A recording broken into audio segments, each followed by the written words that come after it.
everyone. Welcome to the MBV podcast. Today we are joined via Skype by Joelle Anderson, the founder and host of Kernel of Wisdom, a very fun and very inspiring YouTube channel where you will find all the tools and tactics that you need to learn meditation and develop a healthy relationship with your mind.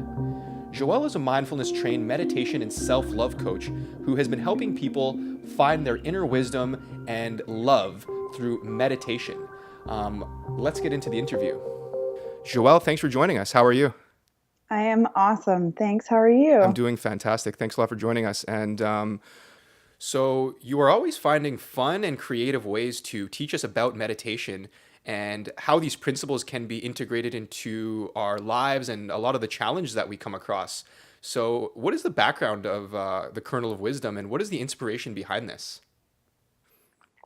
Yeah, so for the YouTube channel, to be honest, it was never something I set out to build. It was questions kept coming up with my live meditation students or my groups. And kind of started when they were like, do you have like somewhere that these meditations are recorded so I can just hop on and get them? And one of my students said, you should do a YouTube channel. And I was so nervous about it, but I was like, you know what? Like guided meditations, that's not that big a deal. Then I started to get more and more questions in sessions about really complex concepts. And so I was like, I should put some of those videos on there so that we can spend more time actually making the lessons personal. And some of those general overview questions can be answered if they just hopped online. So I started building those videos and then it was helping other people. And because I'm just like, I really would love to see everyone meditate if it was possible. I was just so excited that it was becoming a resource for people. So I kept doing it. That's fantastic. And so what is your background with meditation? How is this something that came into your life? It came into my life because I was a hot mess. Yeah. So I started meditating when I was in university. So I think like a lot of people, I just I had so many different things going on and you're kind of starting to figure out how to become an adult, which is the worst time. And all these feelings are there. Like there was so many big emotions. There was like big relationship upheaval, friends changing, trying to like develop a career, get through school, all these different stresses. And I didn't know what to do about the intensity of my feelings. It was too much. And I really didn't know how to handle it. And so a friend of mine had actually learned a bit about Buddhism and recommended that I read about it because he had found some ease himself through it. So I started reading more and more about it. And I too kind of got into the philosophy, and part of the philosophy tells you to meditate. Yeah. So I think the first times I had no idea what I was doing. I just like sat there and was like, I guess I'm supposed to focus on my breath. And I kept trying to find teachers, but this was like 10 years ago, and it was hard to find teachers. And I wasn't in a big city. Like it was hard to find teachers. So I kind of gimped my way through for a bit until probably about 4 years ago, I got some really formal training in it. And before that, like probably about 6-8 years ago, I started to find more teachers, learned very like Buddhist style. Okay. And then I learned mindfulness style meditation really formally and how to teach it about 4 years ago. And then I was just like on fire. I was like, this is the best thing ever. So for the first couple of years, it was like off and on. It's not something that you followed through with. It was just kind of, like you said, focus on your breath and. Oh my gosh, it was tumultuous. Yeah. And one of those things, it's like you hear it. It's such a human thing, right? Where you're like, when you're in pain, you're like, okay, I feel pain. I'm going to do it now. And then when you feel good, you're like, oh, I don't need to do it anymore, which is the worst because it's like the consistency is where you really get some breakthroughs. And so, yeah, at first I was all over the place with it, but that's okay. I think that's how it starts. And that was part of the learning. And then the more consistent I got, the more I tried to sit with myself, no matter how I felt good or bad. The more I just kept learning and unveiling and growing. So that's awesome. Yeah. And when you started getting more serious, you said you were taking some more serious training. What was this like? Was it a coach that you found, or was it a program? No, I'm so lucky to live in Toronto because there's some amazing teachers in Toronto right now. I don't know what's going on. In Montreal specifically. I'm sure there's lots going on in so many parts of the world, but I just feel so blessed to be here because, well, the University of Toronto is where I did that training. Okay. And it's a big, like often thought of whether it's true or not, who knows, but thought of as a very conservative university. So I was kind of surprised, but it has a ton of credibility behind it. So I was like, okay, I'll try this. The teachers were unbelievable. They're working with the teachers and some of the faculty and researchers down at MIT, from California, the people kind of at Harvard and all these different big research centers. Mm-hmm. The University of Toronto is really, really connected with that whole community and trying to do some outstanding research and teaching about what is this and what is this all about. Yeah. So they have a great continuing education program that certifies people in mindfulness meditation. I was really lucky to learn from them. And then they work really closely, or they had been working really closely with a center in Toronto called the Center for Mindfulness Studies, which one of the big psychologists, Dr. Dan Siegel, from out in California. So he works with the Center for Mindfulness Studies in Toronto. So he even comes up and teaches some of their courses. Wow.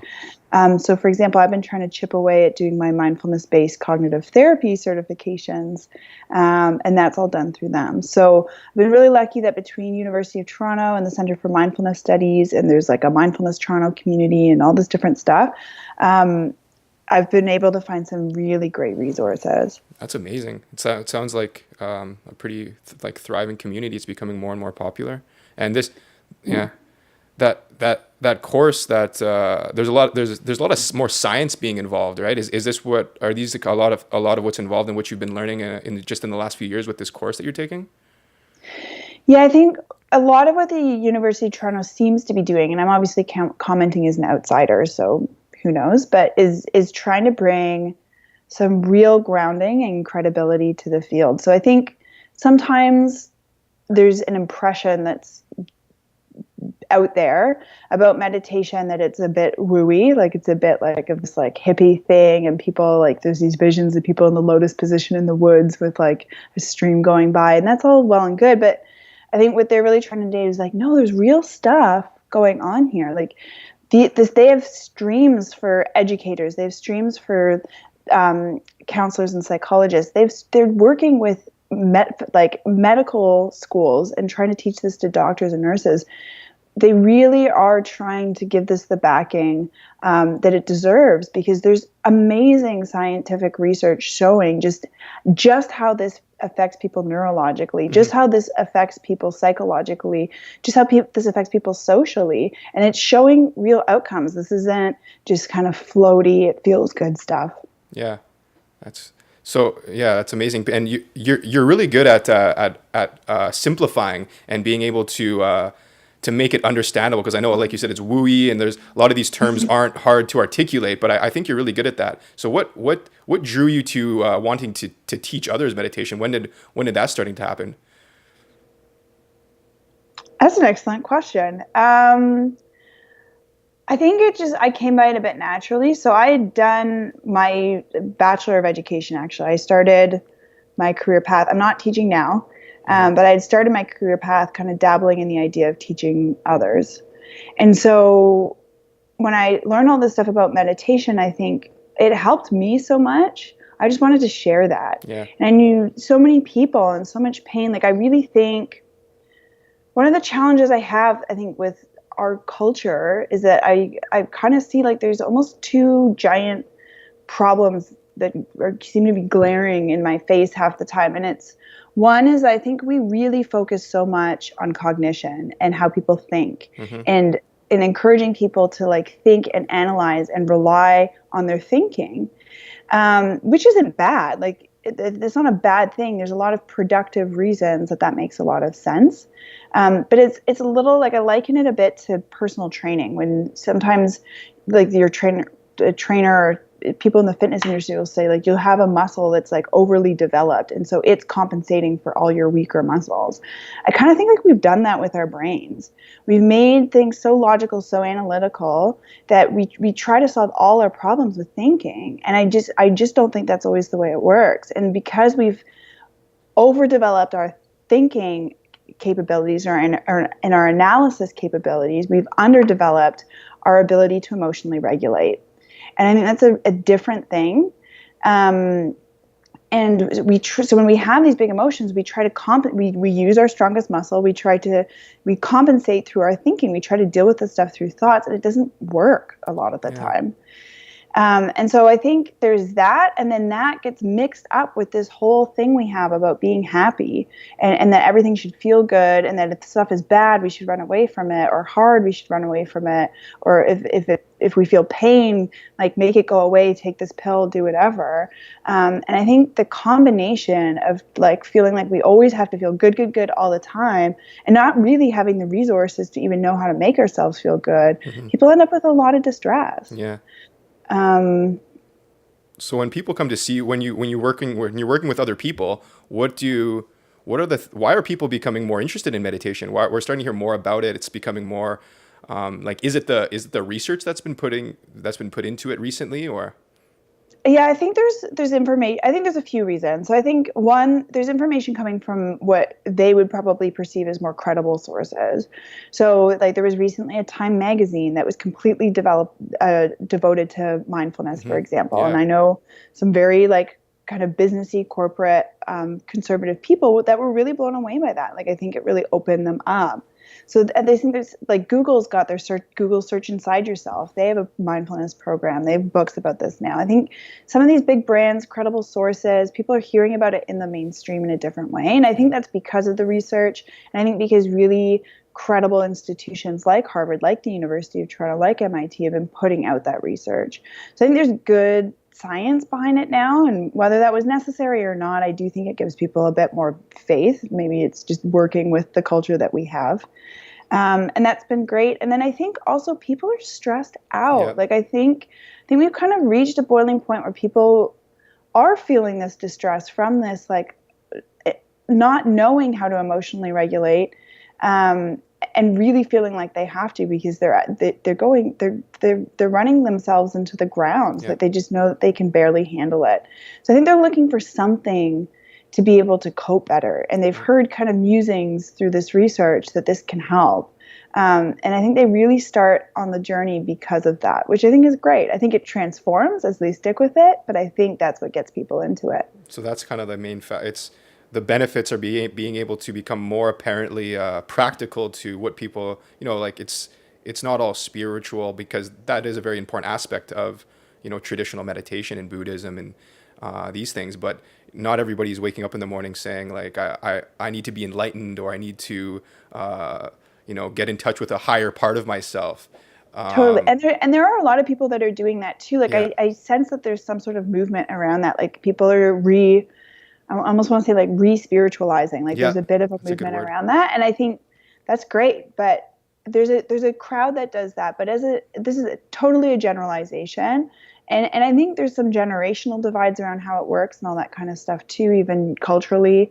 But I think if I was to paint this with a broad brush, I think a lot of people are saying like, I just want to think less. Like I want to be less stressed out. Yeah. I can't stop thinking. I can't sleep. I'm not eating properly. I can't do this. Yeah. So it's kind of the same, like that's me personally, that's what got, it's just looking for some type of way to just calm down and feel better. And so when people come to see you and they're interested in learning meditation, those are kind of the common factors, like stress, right? We all have so much to deal with. Yeah. And it's like clockwork. Like it's like in the first session, we always sit down. It's like, what brought you here? What are you hoping for? What's your goals? And it's almost always like, I have too much stress. I'd like to feel less stressed, and I'd like to think less. Those are the most common things that I hear. Is that something you hear come up often? I would like too much thinking.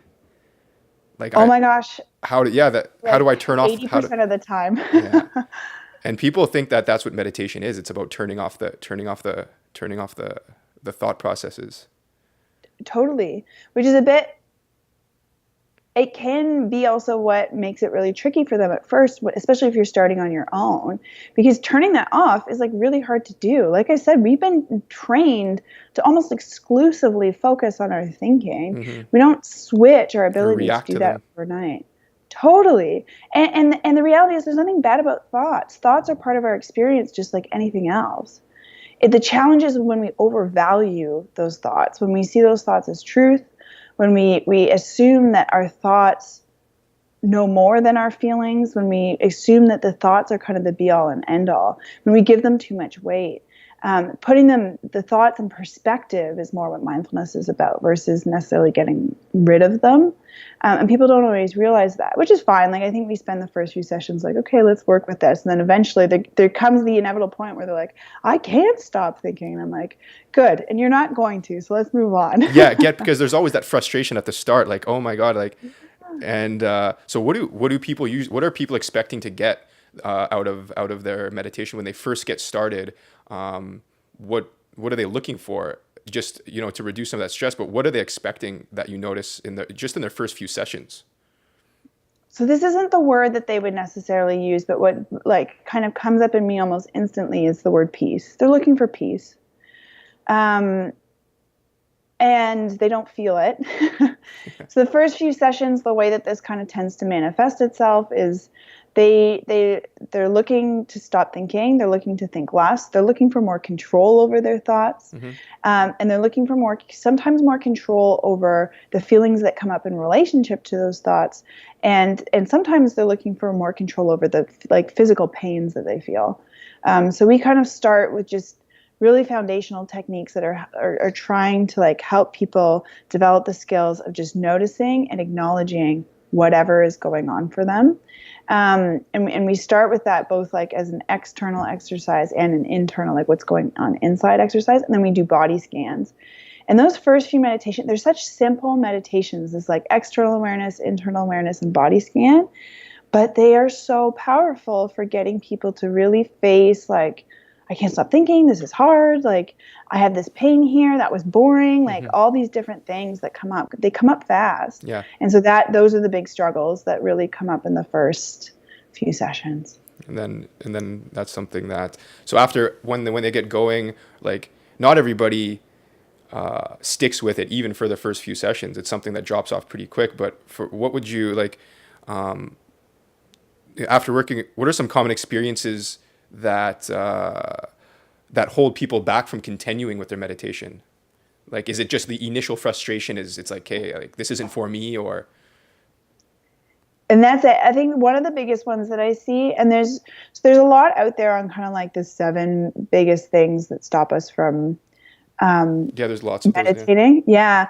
But I think one of the biggest ones is self-doubt. Is people, they kind of had expectations for what it should feel like, and then they don't see that happening, and they assume, like we so commonly do, we think it's our fault.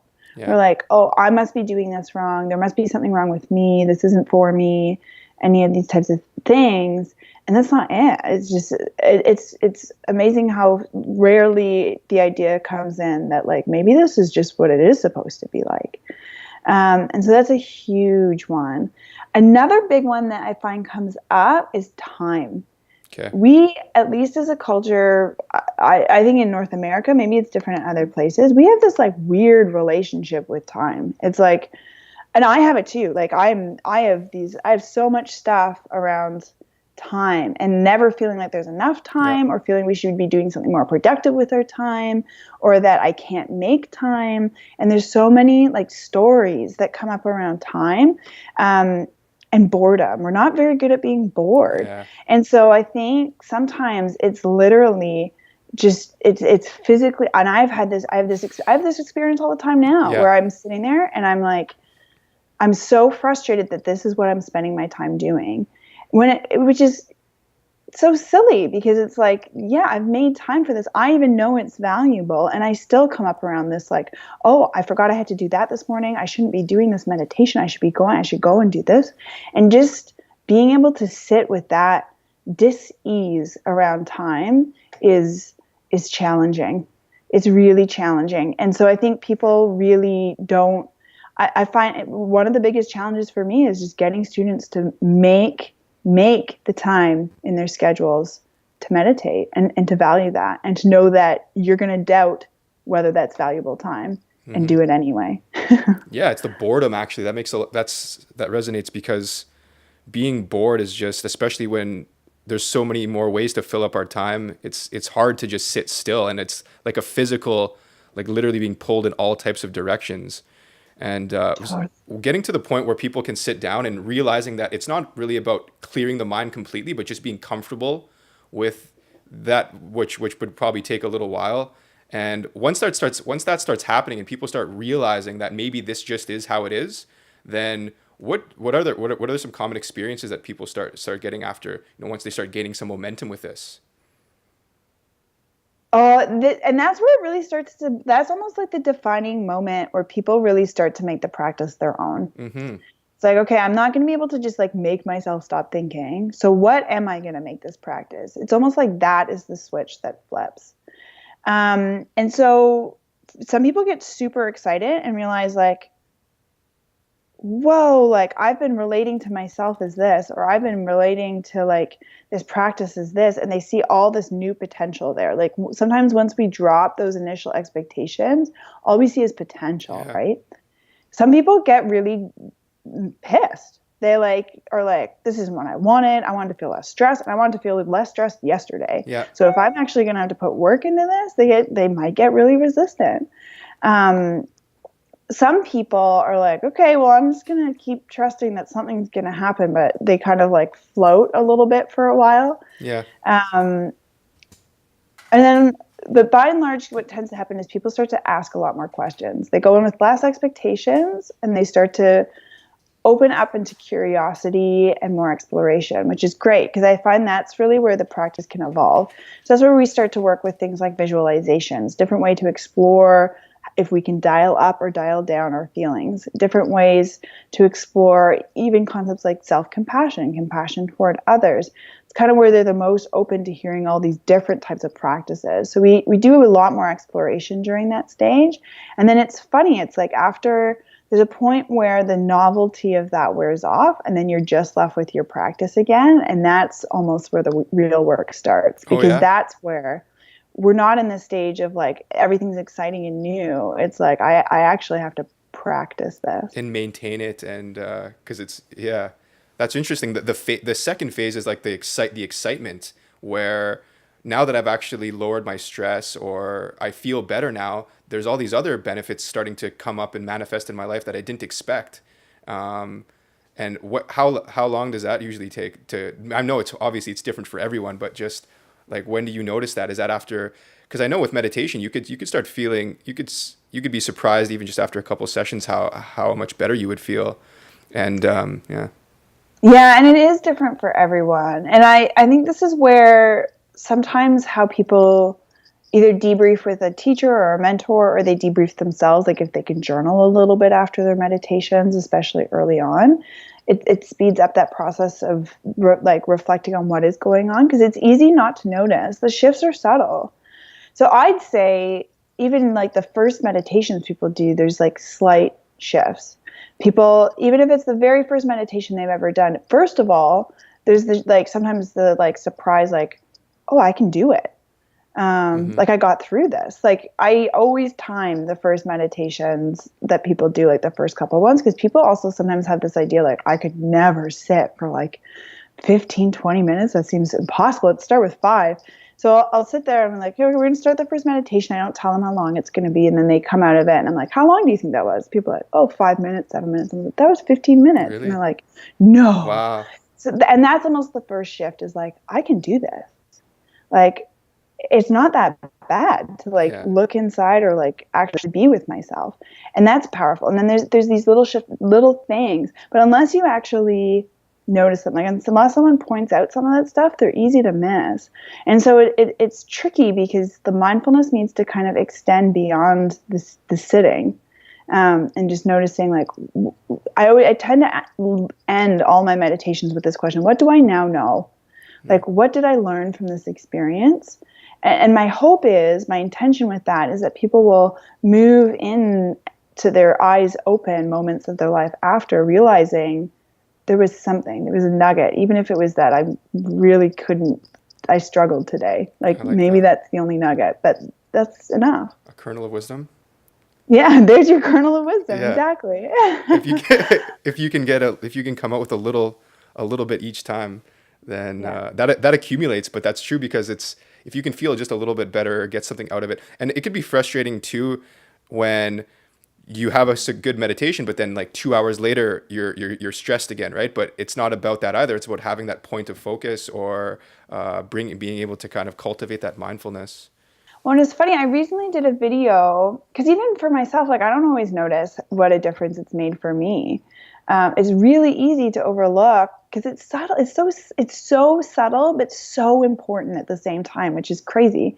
But I did a video recently where I like interviewed my family about like what they've noticed and all this type of stuff, mostly to show like how sometimes people just don't want to hear about meditation, or they might be open to the idea and all that kind of stuff, and it works itself in sneakily. Yeah.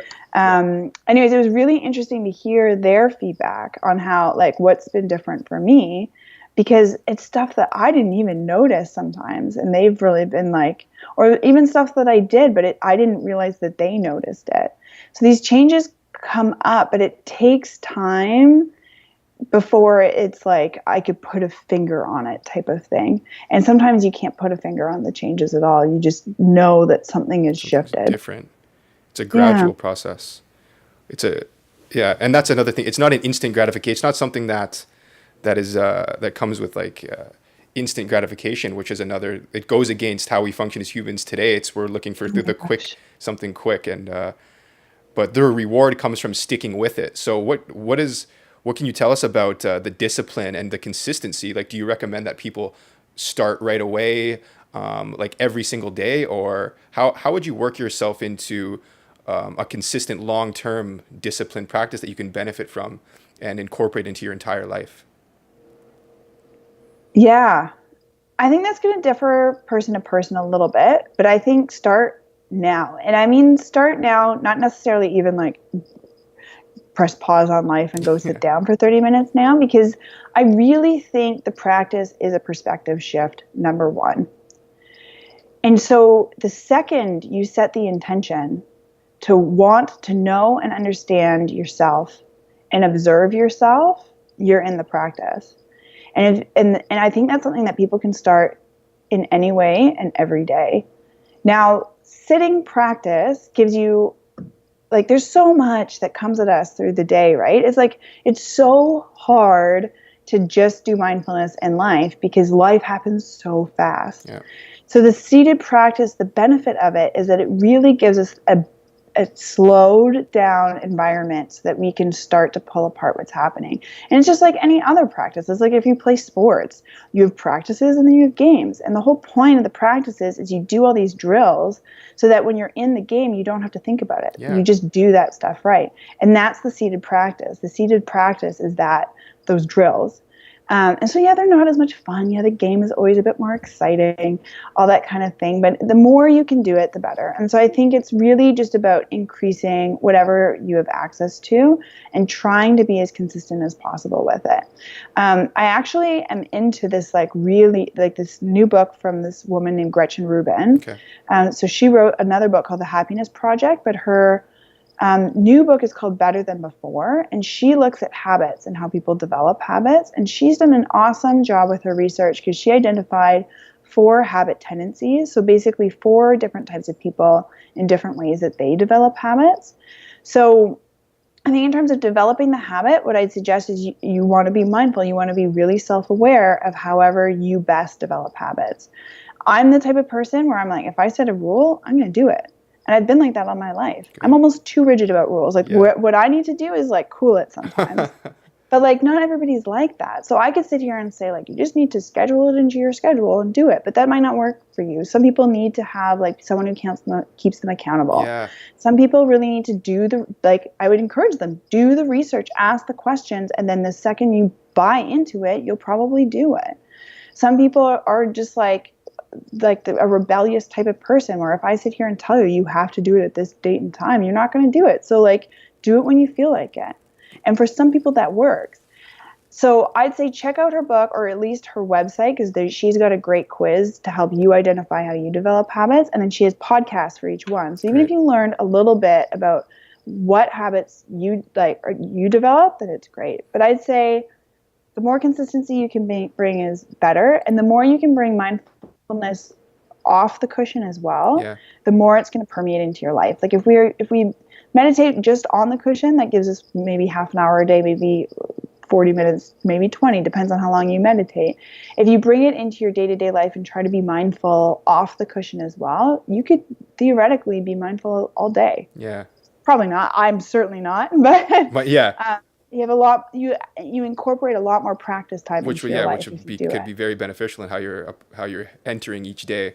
And but Yeah. it does start with, when it comes to discipline and consistency, there has to be a reason why in the first place, right? There has to be like when you first start meditating, you start feeling better, you want to tell everybody, but it doesn't, people don't want to hear it, right? There has to be, Yeah. people have to get there themselves. There has to be a reason. And especially if you're going to be sticking with anything. But like you said, with yourself, you're very rigid when it comes to the discipline and the rules. But and even giving your cutting yourself some slack sometimes and just taking it easy and not being so hard on yourself, right? Because Yeah. that's what it was like. When I was first starting, I was like, I have to meditate every day. I have to. It was almost, but now now it's to the point in terms of consistency where it's like if I'm meditating more days than I'm not, then to me that's a good. Then I'm doing pretty good. Yeah. Just playing And playing I those little love that. games. Like, I think sometimes people look at people who've meditated for a long time or like who are teachers and expect them to be perfect. Hmm. So like the one of the most important things I can tell people is like, I'm a mess. Like, I'm not perfect. I'm not always mindful. I certainly don't like do this perfectly every day. And I'm not this like monk like person who's able to like, I don't sit in the morning and meditate for hours. And sometimes I hate it. And sometimes I like get really mad, or sometimes I avoid it because I'm so scared to look at what's going on inside. Like, this is a courageous, scary, all over the place practice. And I think part of it's accepting that. So I love that it's just like, yeah, life happens. Yeah, I like that, and This is life. that's your message, and I think that's why you resonate with so many people, because you are transparent with who you are and how you feel, because that's the reality, and a lot of people feel the same way. And I just love how you're able to incorporate humor into the way you're teaching these things, because life's hard, but life's funny as well. It's being able to laugh with ourselves, and like meditation for going through breakups and these kind of things. These are which is amazing. I really like that video, and Good. This is the worst. Wow. That's like I said, that's part of what triggered me to start. So I get it. oh, okay, yeah, I'm sure. Well, that would be a great that'd be a great strategy, right, for a lot of people going through that thing, because that's tough, and It's so tough. yeah, yeah, and yeah, I'm sure that video resonated with a lot of people, because these are things that we all go through. It's challenging out there, and just being able to calm down first of all, and is the first step, and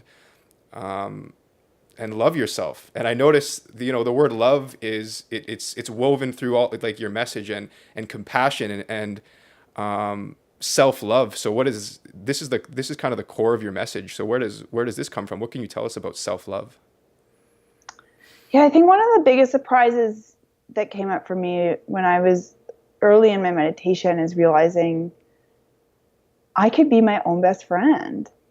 And what does that mean? And I'm like, I literally mean the same way that you might be best friends for another person, you could be best friends for yourself. Like, you spend time with yourself, you compliment yourself. Sometimes you get bitchy at yourself. Sometimes you like all the stuff you go through with a friend, you can go through with yourself.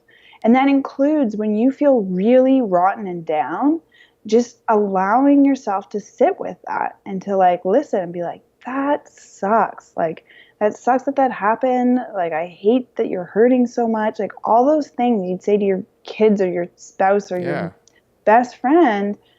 Like, we're so hard on ourselves. And then when you realize like that you're not treating yourself very nice, is like, I don't know. I don't know how you can sit with yourself for that amount of time in meditation and not just figure out a way to be friends with yourself, because you have to spend all your time with yourself.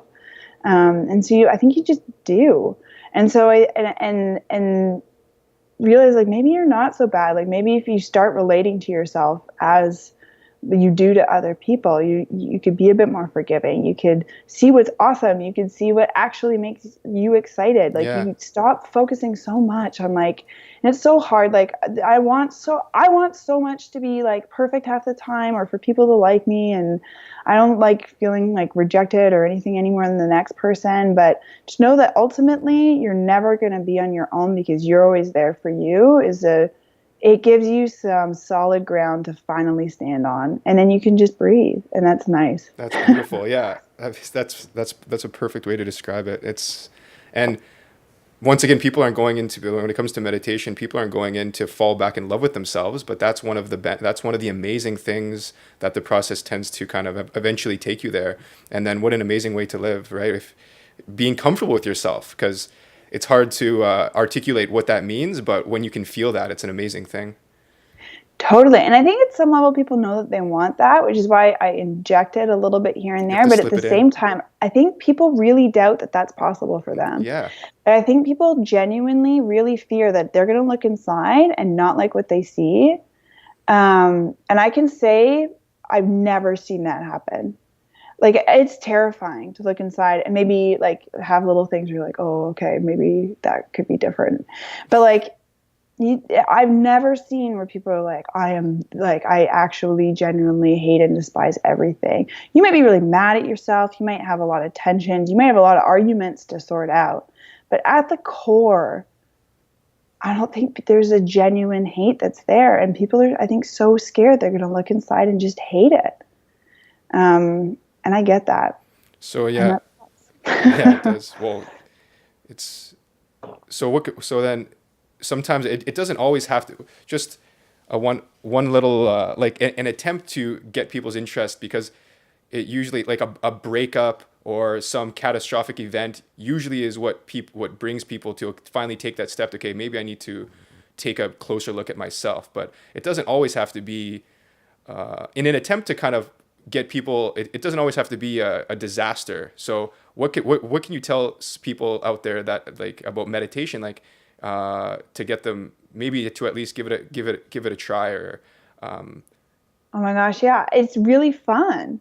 Like, I think that's one of the surprising things. Sometimes it sounds so boring. Like, exactly. sometimes you're just like, oh my God, I'm gonna have to sit and just like, it's quiet and the room needs to be quiet.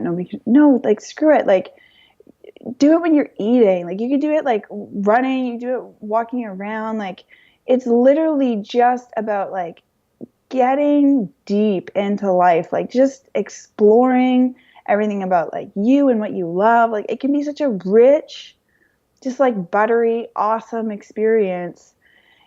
And people don't realize that, but you try it from a place of just like, I just want to have fun. Like, I just want to know what's there. I Yeah. want to know what this food really tastes like. Like, Yeah. I want to know, I really want to see my room. Like, what is beautiful about it?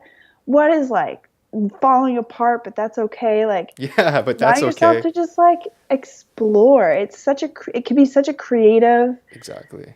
And curious process, and that's what makes it really fun. that's It's good. way more fun than we often talk about it. Yeah, Like, it because is. it does sound boring, but this could, at the core, or the seed of this, as you call it, could be the solution for a lot of problems. Like, not like it doesn't have a lot of the problems that people are struggling with. Just being able to calm down and be comfortable and self-reliant could be the starting point to making like amazing changes. So Yeah.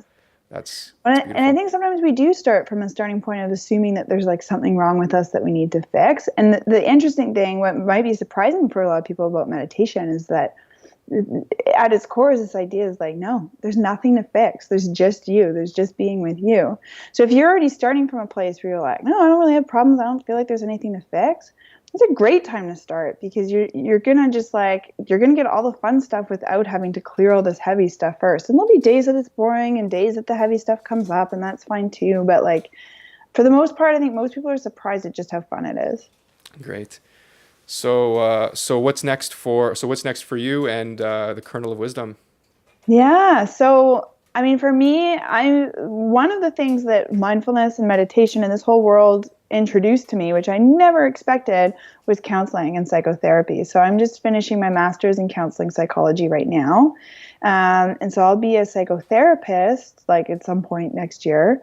Hopefully, all like hours and requirements being met.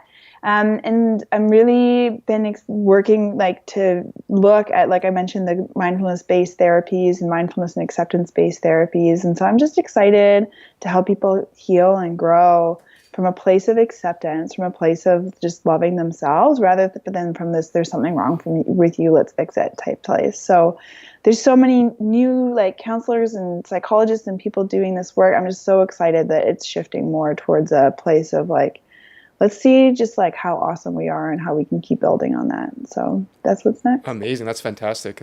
That is very exciting to be kind of a part of this wave, and to be in there actually helping people. That's fantastic. So if you're listening to this, I highly recommend checking out Joelle on YouTube. Her channel is the Kernel of Wisdom, and you could also find her on Facebook as well, and kernelofwisdom.com, right? And Yep. you do offer some courses there, if I am not mistaken. Yeah, including Skype courses. So it doesn't really matter where you're listening from. Like, there's always a way to try and help you figure it out if Cool. you really Well, want to. yeah. Well, I recommend checking out Joelle because I really enjoy watching your videos, and I really enjoyed this conversation, Joelle. So thanks so much for joining us today, and I wish you all the best moving forward. And I'm sure we will be back in touch very soon. And let's continue this conversation in a future podcast. I agree, Jeremy. Thank you so much. And thank you for doing this podcast. Let's just get everybody meditating. That's awesome. Yeah, let's start. Just make it exciting. Make it exciting, right? Yeah, Because it doesn't have to. You don't have to wait till your life's falling apart to start feeling better. exactly. Just do it. Let yourself have fun in those fun moments. Yeah, Yeah.